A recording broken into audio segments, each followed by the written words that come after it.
नमस्कार और हफ्ते का पहला कारोबारी सत्र और आज हम देख रहे हैं सबसे पहले तो एशियाई बाजारों से शुरुआत करते हैं। ग्लोबल मार्केट से किस तरह के संकेत मिल रहे हैं सबसे पहले उस पर नजर डालते हैं। और एशियाई बाजारों में देखें तो इस वक्त काफी अच्छा रुझान देखने को मिल रहा है। सभी अब हरे निशान में कारोबार कर रहे हैं। एक्सजीएक्स निफ्टी अब 165 अंक ऊपर है और सुबह सुबह हांगकांग के बाजार और चीन के बाजार हल्के लाल निशान में थे, लेकिन अब वहां पर भी अच्छी मजबूती देखने को मिल रही है। तो सभी इंडाइसेस इस वक्त बात करें एशियन मार्केट में तो हरे निशान में ही कारोबार कर रहे हैं। निकाई करीब 400 अंकों से ज्यादा की तेजी दिखा रहा है। सबसे ज्यादा मजबूती इस वक्त जापान के बाजारों में है। कोरिया के बाजार देखेंगे तो वहां पर भी हरे निशान में ही कारोबार हो रहा है। हांगकांग के बाजार भी अब हरे निशान में आ चुके हैं और चीन के बाजार भी देखेंगे तो वो भी करीब सवा की मजबूती के साथ कारोबार कर रहे हैं। तो अगर ग्लोबल मार्केट से संकेतों की बात करें तो काफी कुछ हुआ इस बीच। ओवर द वीकेंड दो बड़े इवेंट हुए। सबसे पहले शुरुआत करते हैं डेट सीलिंग से और फाइनली उस पर सहमति बन चुकी है। अभी फिलहाल इन प्रिंसिपल अप्रूवल हुआ है जो बाइडेन और जो स्पीकर हैं कांग्रेस लीडर्स के बीच, उनके बीच अभी इन प्रिंसिपल अप्रूवल हुआ है और अगले 2 साल के लिए डेट सीलिंग को बढ़ाने पर सहमति बन चुकी है। इस हफ्ते बुधवार को वेडनेसडे को ही इस डील पर वोटिंग भी होने की संभावना है। तो अब क्लियर कट वहां से सिग्नल्स मिल रहे हैं कि अब डिफॉल्ट का जो संकट है वो टल चुका है। और कुछ जो स्पीकर्स के बयान और खुद प्रेसिडेंट के बयान भी इसी तरह के आ रहे हैं। यूएस हाउस स्पीकर का कहना है कि डेट सीलिंग अमेरिकी नागरिकों के लिए ट्रांसफॉर्मेशनल होगा। काफी कुछ पॉजिटिव है। अब सब कुछ तो इसमें शामिल नहीं किया जा सकता, लेकिन काफी कुछ पॉजिटिव यहाँ पर अमेरिकी नागरिकों के लिए निकल कर आया, ये मैकार्थी का कहना है। और उनका कहना है कि इस डील की बात करें तो पिछले साल की तुलना में कम खर्च का भी प्रस्ताव रखा गया है। तो इस तरह की बातें निकल कर आ रही हैं और उस पर खुद प्रेसिडेंट जो बाइडेन का भी कहना है कि काफी अच्छा ये एग्रीमेंट हुआ। गुड न्यूज की तरह उन्होंने अनाउंस किया और उन्होंने कहा कि इस एग्रीमेंट से देश जो सबसे बड़े डिफॉल्ट की तरफ बढ़ रहा था, इतिहास के जो सबसे बड़े डिफॉल्ट की तरफ बढ़ रहा था, अब वो खतरा टल चुका है। लेकिन काफी कुछ बयान ये भी निकल कर आ रहे हैं कि जो 2 साल के डेट सीलिंग बढ़ाने का फैसला है उससे एक बड़ा हाइक लेना पड़ेगा। करीब 5 ट्रिलियन डॉलर का हाइक यहाँ पर लेना पड़ सकता है, ये पीटर स्किफ का कहना है। तो काफी मिले जुले यहाँ पर रिस्पांस निकल कर आ रहे हैं। लेकिन ओवरऑल अगर बात करें डेट सीलिंग में ये जो बड़ा प्रोग्रेस हुआ है इसको तमाम उसके पहले ही यूएस बाजारों में हम तेजी देख चुके थे क्योंकि प्रोग्रेस पॉजिटिव साइड पे बढ़ रही थी। तो उसके चलते हमने देखा कि अमेरिकी बाजारों में अच्छी मजबूती हुई। नैस्डैक लगातार 5वां हफ्ता था जब पॉजिटिव क्लोजिंग यहाँ पर देखने को मिली और शुक्रवार के दिन भी हमने कि 2% की मजबूती के साथ नैस्डैक की क्लोजिंग हुई है। डाउ जोन्स भी 1% ऊपर, S&P 500 भी करीब 1.25% ऊपर की क्लोजिंग यहाँ पर देखने को मिली है।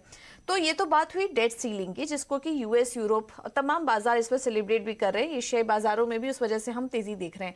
लेकिन एक और इवेंट हुआ और इस बीच महंगाई के भी आंकड़े आए जिस पर अभी ज्यादा कुछ रिएक्शन नहीं मिल रहा है। लेकिन आने वाले समय में हम देखेंगे कि अब बाजार इस तरफ भी अपना रुख करेगा क्योंकि अब फेड की बैठक भी होने वाली है जून को और एक बहुत ही अहम आंकड़ा पीसीई का, पर्सनल कंजम्पशन एक्सपेंडिचर, जिसको कि फेड काफी क्लोजली वॉच करता है, वहां पर अनुमान से ज्यादा बढ़त देखने को मिली। अगर मंथ ऑन मंथ बात करें तो 0.3% का हमारा अनुमान था, उसके सामने 0.4% की बढ़त आई है और सालाना आधार पर भी इस आंकड़े में बढ़त देखने को मिली है। और इससे ब्याज दरों में जो बढ़त का माहौल बन रहा है अब वो तेज हो चुका है। और इस बीच कुछ फेडरल रिजर्व प्रेसिडेंट्स के भी बयान आ रहे हैं। उनका कहना है कि महंगाई अभी भी ज्यादा है। यहाँ पर लोरेटा मिस्टर की तरफ से बयान आया कि महंगाई अभी भी ज्यादा है और ब्याज दरों में बढ़त जारी रखना जरूरी है। इस तरह के बयान निकल कर आ रहे हैं।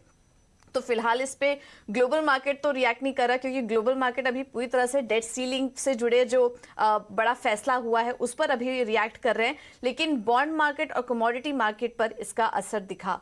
इन्फ्लेशन का जो आंकड़ा आया और हमने देखा कि बॉन्ड यील्ड्स अभी भी 3.8% के पार बरकरार हैं। डॉलर इंडेक्स 104 के पार भी अभी भी बरकरार है। और अब ब्याज दरों में जो बढ़त की बात की जा रही है उसके चलते हमने देखा कि सोने में नरमी बनी हुई है। हालांकि दायरे में कारोबार हो रहा है लेकिन नरमी अभी भी बनी हुई है और 2 महीने के निचले स्तर पर सोना पहुंच चुका था। कच्चे तेल की बात करें तो अपने फैक्टर्स हैं। वैसे तो डेट सीलिंग का जो फैसला है उससे कच्चे तेल में हमने हल्की तेजी देखी, लेकिन यहाँ पर भी एक इंपॉर्टेंट इवेंट होने वाला है। ओपेक प्लस की बैठक होने वाली है जिसमें कि सप्लाई से जुड़े क्या बयान होंगे उस पर कड़ी नजर रहेगी क्योंकि इस बीच सऊदी अरेबिया और रशिया की तरफ से काफी कुछ बयान आए उत्पादन कटौती को लेकर। उस पर एक क्लैरिटी यहाँ पर मिलते हुए नजर आएगी। तो ब्रेंट उसके पहले हमने देखा हल्की तेजी के साथ कारोबार कर रहा है। ओवरऑल फिलहाल तो क्यूज मजबूत हैं और एशियाई बाजार वो इंडिकेट भी कर रहे हैं भारतीय बाजारों के लिए क्यूज काफी पॉजिटिव नजर आ रहे हैं। बट ये जो पीसी का आंकड़ा है ये देखना होगा कि इसका रिएक्शन आगे बाजार कैसा देता है। अब एफआईज और डीआईएस का भी एक बार अपडेट ले लेते हैं। यहाँ से भी संकेत अच्छे ही मिल रहे हैं। कैश मार्केट में देखें तो एफआईएस की तरफ से 350 करोड़ की खरीदारी हुई है नेट। डीआईएस की तरफ से कैश मार्केट में करीब 1840 करोड़ की खरीदारी हुई है। इंडेक्स फ्यूचर की बात करें तो 80 करोड़ से ज्यादा की खरीदारी यहां पर देखने को मिली है और इंडेक्स ऑप्शन में भी आंकड़ा खरीदारी का ही है 8528 करोड़ का। तो एफआईएस की तरफ से यहाँ पर खरीदारी दिख रही है इस वक्त भारतीय बाजारों में। एक और अपडेट है आपके लिए, यूएस मार्केट आज बंद रहेंगे मेमोरियल डे के मौके पर, तो ये एक अपडेट। लेकिन अब बात आगे बढ़ते हैं और अब बात करते हैं कि आज भारतीय बाजार ऐसे मौके पर कैसा रिएक्शन दे सकते हैं, क्योंकि यहाँ पर भी हम देख रहे हैं कि लगातार एक मजबूती बनी हुई है। अपने हाइस को यहाँ पर टेस्ट करने की कोशिश कर रहा है बाजार। तो समझ लेते हैं आज रणनीति क्या अपनाएं और हमारे साथ रेलिगेयर ब्रोकिंग के अजीत मिश्रा जुड़ चुके हैं। Ajit, thank you so much आज सुबह सुबह समय देने के लिए अपना। क्या करें आज भारतीय बाजारों में, निफ्टी और बैंक निफ्टी दोनों पर अपनी रणनीति शेयर कीजिए। गुड मॉर्निंग पूजा। तो पूजा देखिए, जैसे भी आप दर्शकों के साथ अपना अपडेट शेयर कर रहे थे कि टोन पॉजिटिव है, ग्लोबल भी, डोमेस्टिक फैक्टर्स भी आपको कहीं ना कहीं पॉजिटिव इंडिकेशन ही दे रहे हैं। सबसे इंपॉर्टेंट बात यह है पूजा कि 2 वीक के कंसोलिडेशन वो एंड हुआ था फ्राइडे को। 18,400 को हम काफी टाइम से रजिस्ट कर रहे थे और उसको डिसाइसिवली हमने क्रॉस किया, करीब 18,500 के पास पे हम बंद कर पाए। तो इंडिकेशन ये है कि जो कंसोलिडेशन था वो एंड हो चुका है। मार्केट में जो पॉजिटिव टोन है वो रिज्यूम होगा। आप रिकॉर्ड हाइस के पास हैं। पहले केवल बैंकिंग, फाइनेंशियल्स, एफएमसीजी, ऑटो, ये कुछ की सेक्टर थे जहाँ पे परफॉर्मेंस आ रही थी। अब हमने देखा है कि जो लगाट से, जैसे कि आईटी में, वहाँ पे अच्छी रिकवरी देखने को मिली last week. Last trading session में रिलायंस में काफी स्ट्रॉन्ग ऑप्शन देखने को मिला। तो इंडिकेशन ये है कि ये पॉजिटिव टोन कंटिन्यू रहेगा और हो सकता है जल्दी आप एक नया रिकॉर्ड हाई बनते हुए देखेंगे। और अगर इंट्राडे की बात करें तो 18,580 से लेकर 18,700 का जोन, यहाँ पे निफ्टी आपको शायद थोड़ा सा प्रॉफिट टेकिंग देखते हुए बन सकता है। और वहीं पे अगर आपको कोई डिप मिलता है तो बाइंग अपॉर्चुनिटी होगी 18,330 से लेकर 18,410, ये काफी मेजर सपोर्ट रहेगा। देखिए, बैंकिंग भी उसी टोन के साथ पॉजिटिव ही टोन पे ट्रेड कर रहा है। करीब 44,000 के लेवल्स को हमने रिक्लेम कर लिया। बट कहीं ना कहीं अभी रिकॉर्ड हाइस के पास अब कहीं कि कंसोलिडेशन का टोन है। तो ये एक हेल्दी कंसोलिडेशन है और जिस तरीके से आज क्लूज है, हो सकता है शायद कि यहाँ पे भी आपको एक नया हाई बनते हुए नजर आए। तो पोजिशनली तो देखिए यहाँ पे भी पॉजिटिव है। 44,150 जो कि रिकॉर्ड हाई है, उसके ऊपर आप 44,500 तक के लेवल्स देखेंगे और वहीं पे 43,400, 43,800 ये जोन सपोर्ट कराएगा। तो यहाँ पे भी बाय ऑन डिप्स। राइट। तो 18,700 की तैयारी कर लीजिए निफ्टी के लिए। बैंक निफ्टी में 40,500 के लेवल्स आप दिख रहे हैं। ओवरऑल टोन पॉजिटिव है और बाजार कुछ कंसोलिडेशन के बाद अब ये नए हाइस छूने की तैयारी में है। तो ये व्यू आज बन रहा है मार्केट के लिए। लेवल्स भी आपको बता दिए हैं। तो on that positive note Ajit, stock specific रणनीति भी क्या होगी? आज खरीदारी के ही कॉल्स हैं आपकी तरफ से? बिल्कुल। तो देखिए, जिस तरीके से हम देख रहे हैं कि बैंकिंग में जो कंसिस्टेंसी है, तो यहाँ पे एक्सिस बैंक काफी अच्छे कंसोलिडेशन के बाद यहाँ पे एक फ्रेश ब्रेकआउट देखने को मिल रहा है। तो 955 तक के लेवल्स नियर टर्म में मुझे नजर आते हैं। 910 का एक स्टॉप लॉस के साथ यहाँ पे आप लॉन्ग करिए। साथ ही साथ मिड कैप इंडेक्स ने पूजा लास्ट वीक एक नया हाई बनाया है, तो ये काफी इंपॉर्टेंट रहेगा इंडेक्स मेजर्स के साथ।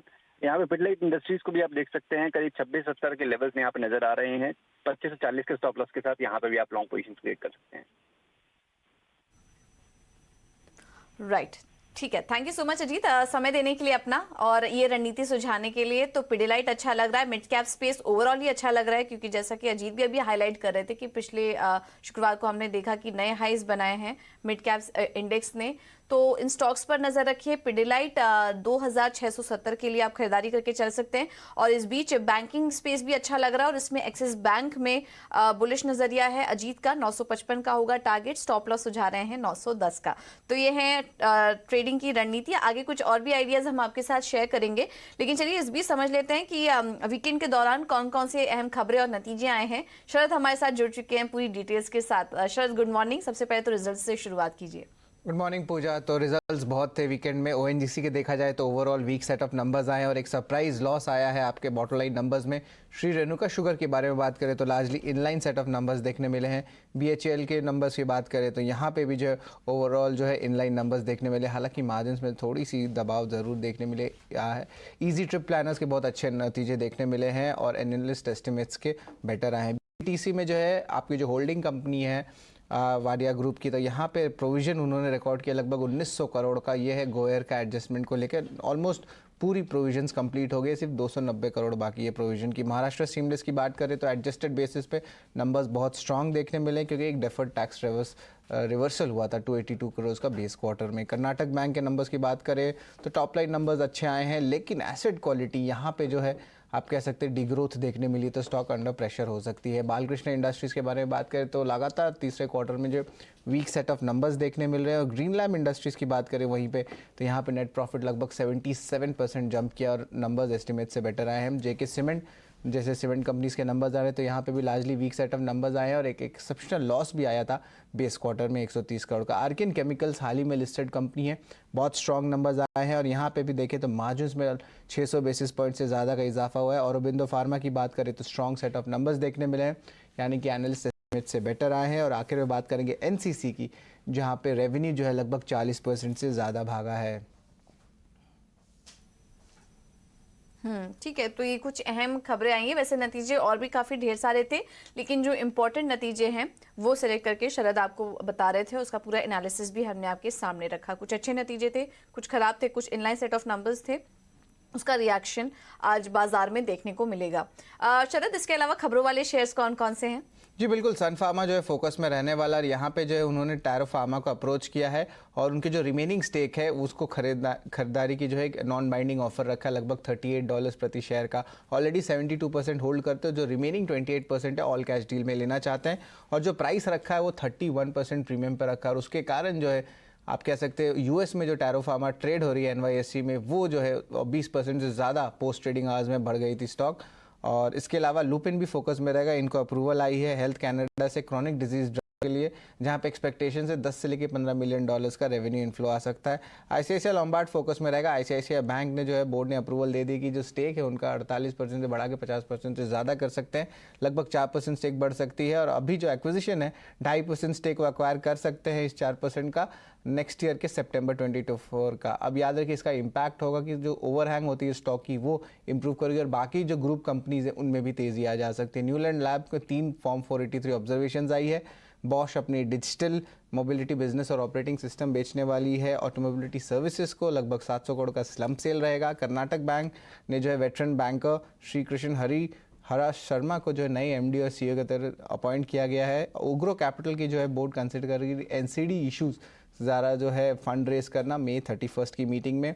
डील्स के बारे में बात करें तो टेंसेंट जो थी चाइना के इन्वेस्टर, उन्होंने लगभग 2% स्टेक की बिकवाली की। अब उनका स्टेक जो है 8% से घट के ऑलमोस्ट 6% हो गया है और जो बायर थे वो जनरल थे। एसएमएल इशूजू में जुपिटर इंडिया फंड ने जो है लगभग 1 लाख शेयर्स की जो है बिकवाली की है। आयन एक्सचेंज के नंबर्स आए थे और यहाँ पे शेयर स्प्लिट का अनाउंसमेंट हुआ है 1:10 रेशियो पे। रिकॉर्ड डेट रखा है जून 12 का। ग्रीव्स कॉटन जो है मिनिस्ट्री ऑफ हैवी इंडस्ट्री से जो उनकी आर्म है आपके ईवी आर्म, वहाँ पे जो है 124 करोड़ रुपए का जो है एक फ़ाइन आया है क्योंकि वो इंसेंटिव्स उन्होंने क्लेम किए हैं और उसको जो है पूरी तरह से आप कह सकते हैं फेम गाइडलाइंस को वो कंप्लाई नहीं किया, तो नेगेटिव रिएक्शन देखने मिल सकता है। पीजी टेक्नोप्लास्ट ने जो है एक एसी कंपोनेंट इन्वेस्टमेंट की जो प्लान बनाई है राजस्थान के लिए 100 करोड़ रुपए के लिए, स्मॉल कैप स्टॉक है लेकिन रिएक्शन देखने मिल सकता है। सनटेक रियल्टी बोर्ड ने अप्रूवल की है 2250 करोड़ रुपए रेस करने के लिए इक्विटी और एनसीडी द्वारा। स्पंदना स्फूर्ति भी फोकस में रहेगा। यहाँ पे पद्मजा गंगी रेड्डी ने जो है रिज़ाइन कर दिया है नॉन एग्जीक्यूटिव डायरेक्टर के पद से और उन्होंने कंपनी से रिक्वेस्ट की है कि उनको प्रमोटर की क्लासिफिकेशन से निकाल दें। और ईटिना स्वदेश ने पहले ही कहा था कि इनके जो बात हो रही है एक्स को फाउंडर की कि वो अपने जो आप कह सकते स्टेक को जो है बिकवाली कर सकते हैं मल्टीपल ब्लॉक डील से। दालमिया भारत में उनकी नॉर्थ ईस्ट आर्म को एक कैपेक्स प्लान है लगभग 3600 करोड़ का। तो ये सारे स्टॉक्स जो आज दिन के ट्रेड में फोकस में रहने वाले हैं। ओके, थैंक यू शरद आपका ये सारी जानकारी देने के लिए। तो काफ़ी सारी खबरें हैं, नतीजे हैं, पॉजिटिव नेगेटिव, अभी शरद आपको उसका पूरा एनालिसिस करके बता रहे थे। तो इन खबरों पर ब्रोकरेज हाउस की रिपोर्ट्स क्या कह रही है ये भी हम आगे समझेंगे, लेकिन उसके पहले हैं ब्रोकरेज हाउस की रिपोर्ट्स का। इस वक्त कौन कौन सी अहम रिपोर्ट्स हैं जहाँ पर कि आपको नज़र रखनी है नतीजों पर और खबरों के चलते कौन कौन सी अहम रिपोर्ट्स आ रही हैं, ये बताने के लिए हमारे साथ आशीषा जुड़ चुकी हैं। आशीषा, गुड मॉर्निंग। बताइए ब्रोकरेज हाउस की रिपोर्ट्स का कौन कौन सी स्टॉक्स पर है? जी हाँ, सबसे पहले नतीजों के दम पर जो ब्रोकरेज रिपोर्ट्स आई है उसकी बात कर लेते हैं। तो M&M के नतीजे शुक्रवार को आए थे, जिसके चलते मक्वेरी की रिपोर्ट आई है। उन्होंने आउट परफॉर्म की राय बरकरार रखी है और टारगेट प्राइस बढ़ा दिया है। 1521 रुपीज़ प्रति शेयर का जो पहले टारगेट था वो अब बढ़ाकर 1536 रुपीज़ प्रति शेयर कर दिया है। उनका मानना है कि चौथी तिमाही के नतीजे काफ़ी अच्छे थे, मार्जिन का नंबर भी काफ़ी अच्छा देखने को मिला इस क्वार्टर में। ऑर्डर बुक पोजीशन भी काफ़ी स्ट्रांग है, पैसेंजर व्हीकल की ऑर्डर बुक काफ़ी स्ट्रांग है और ट्रैक्टर डिमांड काफ़ी रिजिलियंट है, जिसके चलते उनका आउटलुक पॉजिटिव है और टारगेट प्राइस मक्वेरी ने बढ़ा दिया है। इसके अलावा गोल्डमैन सैक्स की भी रिपोर्ट आई है M&M पर, जहाँ उन्होंने खरीदारी की राय बरकरार रखी है। टारगेट प्राइस बढ़ाकर 1530 रुपीज़ प्रति शेयर कर दिया है। उनका मानना है कि चौथी तिमाही के नतीजे अनुमान के मुताबिक आए हैं और एल नीनो के इफेक्ट अभी कंपनी के लिए कंसर्न्स नहीं हो सकते। इसके अलावा सन फार्मा पर भी न्यूज़ आई है, जहां टैरो का माइनॉरिटी स्टेक कंपनी खरीदने वाला है, जिसके चलते कुछ रिपोर्ट्स आई है। सो नोमुरा ने खरीदारी की राय बरकरार रखी है, लेकिन टारगेट प्राइस कम कर दिया है। 1132 रुपीज़ पर अब नोमुरा का टारगेट है सन फार्मा। उनका मानना है कि माइनॉरिटी शेयर होल्डर जो सन फार्मा खरीदने वाला है टैरो में, उसके चलते नियर टर्म में कंपनी के अर्निंग्स डाइल्यूट हो सकते हैं, लेकिन लॉन्ग टर्म में कंपनी ऑपरेशनल और सिनर्जेटिक बेनिफिट्स एंजॉय कर पाएगी।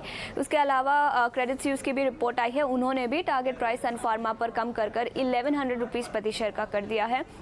उनका मानना है कि टैरो का सेल्स आउटलुक अभी कमज़ोर नज़र आ रहा है और high research and development guidance जो कंपनी ने दी है उससे यह निकल कर आ रहा है कि कंपनी क्लिनिकल ट्रायल्स ज़्यादा अंडरटेक करेगी। लास्टली पिरामल पर भी एक रिपोर्ट आई है जेफरीज की, जहां उन्होंने खरीदारी की राय बरकरार रखी है। टारगेट प्राइस दिया है 985 रुपीज़ पर शेयर का। उनका मानना है कि रिटेल लोन बुक काफ़ी स्ट्रॉन्ग है, इसी के चलते कंपनी 15% AUM ग्रोथ अचीव कर पाएगी। इसी के चलते कंपनी ने खरीदारी की राय बरकरार रखी है और 985 रुपीज़ प्रति शेयर का टारगेट दिया है। ओके, थैंक यू आशीष आपका ये सारी जानकारी देने के लिए। चलिए अब आगे बढ़ते हैं, कमोडिटी मार्केट में क्या करें ये भी समझ लेते हैं। और हमारे साथ रवि देवरा जुड़ चुके हैं कुंवरजी ग्रुप से। Ravi, thank you so much समय देने के लिए अपना टीना स्वदेश को। आज आपकी तरफ से रणनीति क्या होगी कमोडिटी मार्केट में? Good morning. डेफिनेटली आज का दिन कमोडिटीज के लिए पॉजिटिव होगा, पर्टिकुलर जो ये डेट के न्यूज आ रहा है इससे होगा कि डॉलर इंडेक्स में थोड़ा गिरावट आएगा और साथ में जो ट्रेजरी यील्ड बॉन्ड यील्ड भी काफी समय से बढ़ रही थी, वो भी थोड़ा लग रहा है कि शायद ये प्रेशर थोड़ा हल्का होगा। तो मेरे हिसाब से आज पर्टिकुलर कॉपर, क्रूड जैसी commodities including energy and metal basket में अच्छी रिकवरी की उम्मीद करनी चाहिए। कॉपर में मई कॉन्ट्रैक्ट में मेरी बाई की रिकमेंडेशन रहेगी 708 के करीब। 724 का टारगेट है, 701 would be stop loss. Second crude में भी लग रहा है कि जो उछाल लास्ट वीक में हमने देखा था शायद फोर्थ वीक बरकरार रहेगा। आई थिंक क्रूड में एक लोअर लेवल से अच्छी रिकवरी की उम्मीद करनी चाहिए। 5970 के करीब बाई का रिकमेंडेशन है। 6100 का इंट्राडे टारगेट रहेगा। 5920 के स्टॉप लॉस के साथ आप ये स्ट्रेटेजी ले सकते हैं। तो आज के लिए कॉपर एंड क्रूड दोनों में बाइंग की रिकमेंडेशन रहेगी। Alright, thank you so much Ravi आपका ये रणनीति सुझाने के लिए। तो कॉपर में भी खरीदारी करने की राय 724 के लिए और कच्चे तेल में भी आप खरीदारी करके चल सकते हैं 6100 के लिए। तो ये जो डेट सीलिंग का फैसला आया है ये ओवरऑल कमोडिटी मार्केट के लिए भी काफ़ी पॉजिटिव लग रहा है। चलिए फिलहाल इस शो में इतना ही। एक छोटे से